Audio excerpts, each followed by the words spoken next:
Гуманитарлық техникалық ПЦК апталығында құқықтану мамандығы бойынша мынандай іс-шаралар жоспарлануда.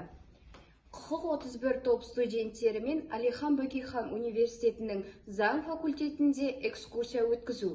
Құқықтанушы үйірмесі мүшелерімен сот процесін көрсету. Екінші курс студенттерімен өз құқығымды білемін тақырыбында іс-шара өткізу. Гуманитарлық техникалық ПЦК апталығында өрт қауіпсіздігі мамандығы бойынша мынандай шаралар өткізіледі. Өрт сөндіру тактикасы 2-3 курс студенттері арасында сабақтан тыс іс-шара. Өрт қауіпсіздігі мамандығы бойынша өрт сөндіру бөлімшесі номер 45 базасында мектеп оқушыларына арналған іс-шара. Гуманитарлық ПЦК апталығында жол қозғалысын ұйымдастыру мамандығы бойынша мынадай іс-шаралар өткізіледі. Бірінші, жол қозғалысын ұйымдастыру мамандығы бойынша екінші курс студенттер арасында дөңгелек үстелін өткізу. Екінші, жол қозғалысын ұйымдастыру мамандығы бойынша сабақтан тыс іс-шаралар өткізу.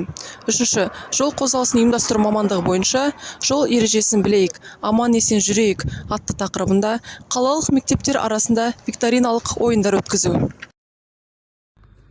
Гуманитарлық техникалық ПЦК апталығында әлеуметтік жұмыс пәні бойынша мынадай іс-шаралар өткізуді жоспарлаудамыз. 4 желтоқсан әлеуметтік қызметкерлердің жеке бағдарламасы аясында аутизм тақырыбында ашық сабақ өткізу.